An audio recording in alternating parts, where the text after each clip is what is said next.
Okay, so I did not know this magazine existed. This is Take One Magazine. Now, I want to give credit where credit is due. Someone that I follow on Instagram posted about this. They were like, oh, I love to find Take One magazines whenever I can. And I had no idea what that was. And they actually showed this article, The Pathology of the Film Buff. And I was like, I have to read that article. I wanted to read, I've highlighted, if you can see, I've highlighted certain things that I want to talk about here. Because it is both accurate in some aspects. Again, written in 1979. It's accurate, but it's also kind of damning. And I don't know how I feel, but I'm wrestling with some of this stuff because some of them I'm like, well, that's true, that held up, and some of it doesn't. So this was written by Patricia Goldstone, who is now, I believe, she works at the LA Times, the Los Angeles Times.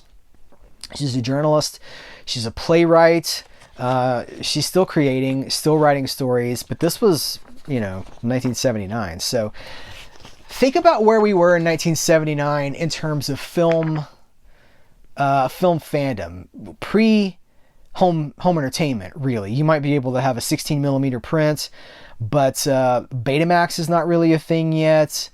VHS is not really a thing yet. So your film fandom is going to largely consist of going to screenings or catching things on television or having, 8 millimeter or 16 millimeter. So I'm going to skip ahead to some of the parts that really stuck out to me. What distinguishes a film buff from someone who simply loves going to the movies? Is buffery a hobby, a vocation, a stage of development, or pathology? The answer to anyone familiar with the dim underworld of the second-run movie house usually involves all four. On the simplest and most innocuous level, buffery is knowledge. A fan is not informed outside of data on his or her particular star, says Charles Hyam, noted film star biographer. A buff knows everything about the whole film in terms of lists of credits and what went into its making. Critic Pierre Sauvage agrees. It's not enough to see a movie a lot. The real film buff has to read film books and critical magazines. The term film buff has taken on increasingly pejorative connotations. Buffs are people who have made a fanatical career out of knowing everything about film and nothing about anything else, greats critic John Simon, whose abhorrence of the species is said to amount to phobia. So that right there, that's our first shot fired. Buffs are people who have made a fanatical career out of knowing everything about film and nothing about anything else. Okay, we can discuss that. But then it's going to go on. It says, and in America, at least, the film buff is also identified with grooming habits, here we go, that indicate a low level of self-esteem, bad skin, bad teeth, obesity and or malnutrition, and the aura of the unwashed. As Woody Allen says, at least you don't have to look your best. So I was both offended by this, and I was also like, well, I mean, now we could evolve that to any fandom, really, any subculture, because it's a common joke, right? That when you go to a comic book convention, that nobody's wearing deodorant because everybody, like all those fanboys, stink. And I know this from firsthand. I've been there. I've had conversations with people where they're like, hey, before you go to the con, remember, take deodorant. Don't be one of those people. This seems innately true. I don't know if we've evolved beyond it yet. What do you think? But in France, the cradle of cinephilia, film studies is as respectable as Latin or Greek, and it's classical. One thing that distinguishes the French film buff from his American counterpart is the European educational system, comments Sauvage, who spent his university years immersed at the Cinémathèque and at the offices of Cahiers du Cinéma. It's much more demanding than our own. The French buff, as a rule, is also a literature buff, a music buff, a theater buff. Another difference is parochialism. The French buff knows American films backwards and forwards, whereas American buffs, especially West Coast buffs, tend to ignore European films. This is I think this is interesting too, the idea that in America, film buffery is low, but of course the French named film noir. They observed the style in the post-war during World War II, they're not getting access to American films, and then after World War II, all these B movies start showing up in France, and they're observing that they're so much darker than the pre-war films, and they name them film noir. The European nations steeped in American film, but Americans not necessarily steeped in international film. Now, this is something I'm always trying to be more aware of, is to watch more Italian films and French films and international cinema, all of it. To not just be, I mean, Hollywood pictures are my entree into that conversation. That's the thing that ignited the fire. But then seeing how those styles were adopted by other people, right? That's really interesting to me. You look at something like Francis Ford Coppola, you look at Megalopolis. Okay, now that movie was obviously not a critical success or a commercial success. But when I watch Megalopolis, I'm like, oh yeah, this is the guy that was steeped in French New Wave and in the counterculture films of the 1960s, doing it himself. And he's kind of always been doing it himself, but that circular, like, we feed that art feeds our art, and it's a circular kind of a thing. But I think you could still say that there's a lot of American, first of all, there's a lot of American movie buffs that are only watching horror, which is interesting. Limiting, but interesting. And if they are film buffs, to back up the statement that a buff knows everything about the whole film, but just a lot about this one thing, but not a lot about anything else. Like, it is this very micro-focused thing. Through the efforts of Francois Truffaut and other Cinematheque graduates, championship of the American B-movie became a cornerstone of cinephilia. American film buffery is basically an East Coast phenomenon, maintains a chauvinistic Corliss.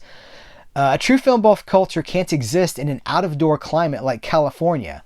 And then the author of this article says it can, and it does. LA has a flourishing umbrella culture. This can be illustrated by the way in which each group views bees, talking about the different coasts now. This is the first time I've seen somebody pit the two different coasts as being different kinds of film fandom. And again, I wonder if this idea has survived over the last 45 years or so. Although he sometimes carries it to extremes, the European and the New Yorker tend to interpret the action of the bees in a broader social context as evidence of an anarchic sensibility, both terrifying and enchanting, the ultimate political fantasy of life in America. The California film buff, perhaps as a child of pop culture, tends to interpret what he sees on a personal and primal and essentially uncritical level. Okay, they're saying, this article again, that the New York audience is viewing films in a larger societal context, political and societal context, and that the West Coast film buff is largely uncritical and looking at it purely as pop culture. Is that still true? In some ways it feels like maybe it is. B-movies had all the good stuff when you were a kid. All the monsters, the stuntmen, the fights, says a rising young producer who wishes to remain anonymous because he has just been hired by a major studio and has to appear as a person of substance. Has to appear. Who is this person? I would love to know who this is. This person says, A-movies were full of people talking. I couldn't relate to Robert Stack having a love affair with someone. I could only relate to Spider-Man. Who is this? I want to know who this is, because this person became, if they were a producer in a rising producer in 1979, was it Spielberg? Surely not. This person has created the zeitgeist as it exists right now. They reference Spider-Man decades before, 21 years before we had a Spider-Man, 22 years before we had a Spider-Man movie. The buff is at heart a collector. A film buff collects fantasy experiences, says Maisel. Our society, being materialistic, would rather our fantasies were objectified in financial gain, like rare cars, our stamps, our butterflies. Okay, the idea that the film buff is a collector, holy cow, that is so true. And it's something I've been pushing back against here on my channel for years now. Being like, just because it's like when people go like, oh, if you're a real fan, why don't you have hundreds of Criterion Collection discs on your shelf? And this idea of like the monetization of it, the capitalistic expression of it, the materialism of it is what really qualifies your fandom. We're still dealing with that all these years later. And you got to remember, this was written at a time when you really could not buy your movies.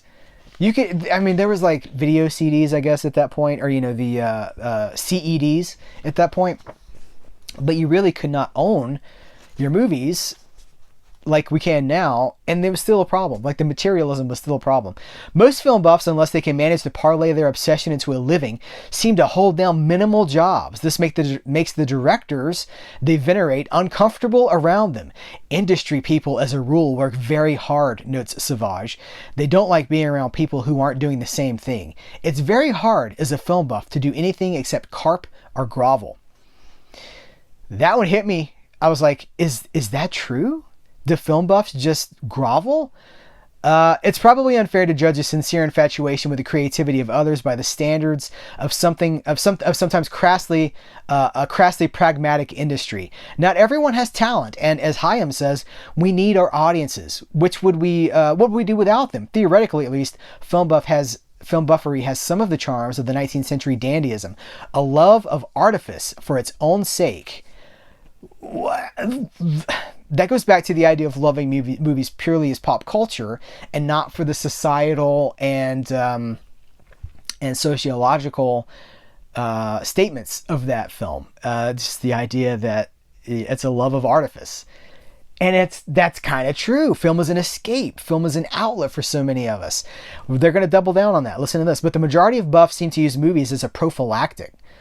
Truffaut details how, as Howard Hughes withdrew from reality, his movie habits grew and grew. It is easier as an adolescent to hide in a darkened movie house than to face pimples, wet dreams, and rejection.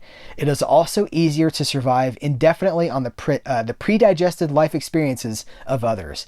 The danger is that one may never develop any teeth of one's own. Man. Critic Andrew Saris once declared that his critical personality is inescapably neurotic because the cinema has always been at least partially a substitute for his own unfulfilled sexuality. It's okay for an adolescent, says Savage. When you get into your 20s, you should be able to form ideas and relationships of your own. He cites his marriage as one of the reasons for leaving the film buff world. I used to hate going home, he said. I don't anymore. That's the end of the article, and that is a powerful conclusion. Now look, obviously there's a lot of blanket statements in that article. I have no conclusions on this. I just wanted to share the article because it is thought-provoking, and I think some of it applies even now. Are we connecting with the art? Or are we connecting with the artifice?